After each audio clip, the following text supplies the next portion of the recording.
अपर्णास किचनमध्ये सर्वांचे स्वागत आहे। आज आपण करणार आहे उपीट। पहा तर आपण छान असे टेस्टी उपीट करण्यासाठी काय करायचंय, आपण इथे 2 पळी मी तेल घेतलेलं आहे। हे साधारण आपलं 1 पाव वाटी तेल आहे। हे पहा एवढी मोठी वाटी आपण रवा घेतलेला आहे, म्हणजे 1 मेजरिंग कप असतो ना तेवढा आपला रवा आहे। तर त्यासाठी आपण 2 मध्यम आकाराच्या पळ्या म्हणजे पाव वाटी तेल घेतलेले आहे। आता या तेल तापलं थोडंसं की आपण यामध्ये उडदाची डाळ घालायची। उडदाच्या डाळीमुळे एकदम छान टेस्ट येते आपल्या उपीटला। बघा थोडीशी रंग बदलू द्यायचा, गुलाबी होऊ द्यायची। तेल चांगलं तापलंय, आपण आता यामध्ये मोहरी आणि हिंग घालायचं आहे। उपमा किंवा उपीटमध्ये जनरली हळद नसते, तुम्ही जर हळद घातली तरी हरकत नाही, हळदीमुळे पौष्टिकपणा येतो, टेस्ट थोडी बदलते। हिंग ही घालायचा, मोहरी चांगली उडू द्यायची।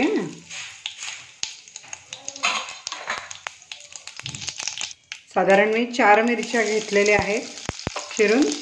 हिरव्या मिरच्या इथे तुम्ही लाल वाळलेल्या मिरच्या घातल्या तरी हरकत नाही।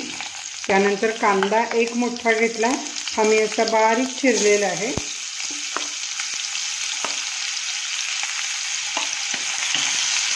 बारीक गॅसवरती आपण मंद गॅसवरती कांदा ट्रान्सपरंट करायचा आहे, खूप एकदम फार शिजवायचा नाही आहे, लाल नाही करायचा। आपण इकडे पाणी उकळत ठेवलेलं आहे। 1 वाटी रव्यासाठी तुम्हाला मऊ हवं असेल ते 4 ते 4.5 वाटे पाणी लागतं, आणि मध्यम हवं असेल तर साधारण 3-3.5 वाट्या पाणी लागतं। मी हे 3 वाट्या पाणी घेतलेलं आहे, तांदळा रव्याच्या तिप्पट ते चौपट। साखर 3 चमचे, मोठी वाटी आहे। गोडसर थोडं उपीट छान लागतं, पण तरी तुमच्या घरातल्या आवडीवर आहे। आणि मीठ ही आपण चवीपुरतं त्यामध्ये घालणार आहे, मीठ सपाट टीस्पून।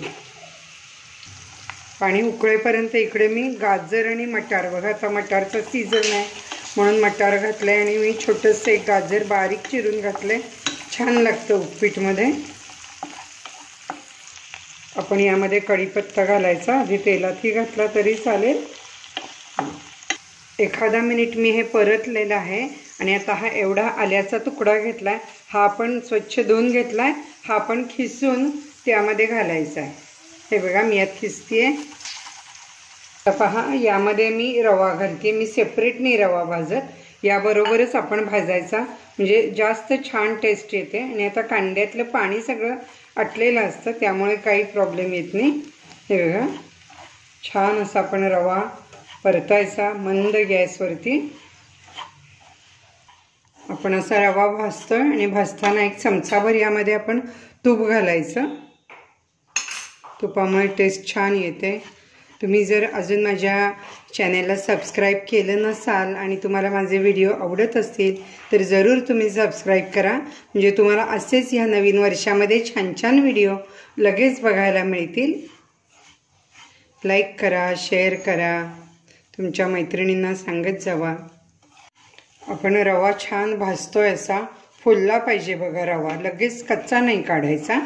चांगलं आपण तेल तापल्यावर सगळं झाल्यावरती घातलेलं आहे, त्यामुळे कसं आहे फुलतो रवा। साधारण 4-5 मिनटं मी मध्यम गॅसवरती हा भाजते। पाणी उकळलेलं आहे आणि रवा छान भाजून झालेला आहे, आपण आता त्यामध्ये पाणी घालायचं आहे। हे पहा हलवत राहायचं, गॅस बारीकच आहे।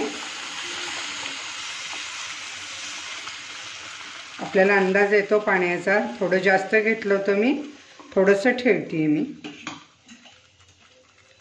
तुम्हाला मऊ हवं असेल तर पाणी सांगितलं मी चौपट घाला, नाहीतर 30 तिप्पट पाणी पुरतं। आता जे उपमा म्हणतात, म्हणजे कर्नाटकामध्ये साऊथचं जे असतं त्यात थोडंसं ताक घालतात, 1 अर्धी वाटी। ताकामुळे सुद्धा काय होतं, खूप छान होतं, टेस्ट चांगली येते। पण आपण काय करणार आहे, लिंबू पिळायचं आहे, अर्ध लिंबू मी असं घेतलेलं आहे या उपीटसाठी। लिंबाचा रस घातला, आणि आता झाकण ठेवायचं यामध्ये, म्हणजे मग छान एकदम त्याला वाफ येऊ द्यायची।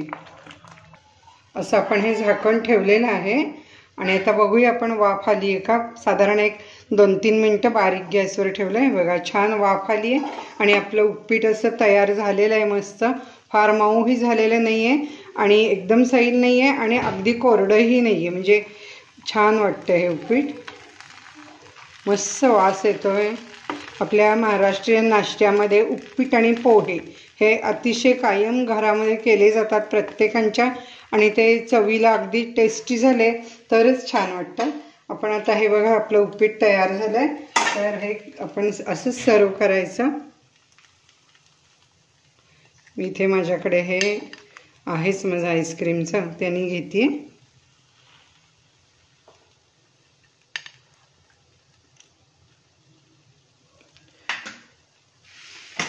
असं आपण छान साईडला लिंबाची फोड ठेवायची. ज्यांना हवं जास्त आंबट ते घेऊ शकतात. थोडीशी अशी कोथिंबीर. त्यानंतर आपण अशी शेव, उपीटवरती शेव, बारीक शेव घ्यायची की छान लागते. तर असं आपलं हे उपीट तयार झालेलं आहे. ते तुम्ही जरूर करून बघा आणि मला कमेंट्समध्ये सांगा तुम्हाला कशी वाटते रेसिपी माझी.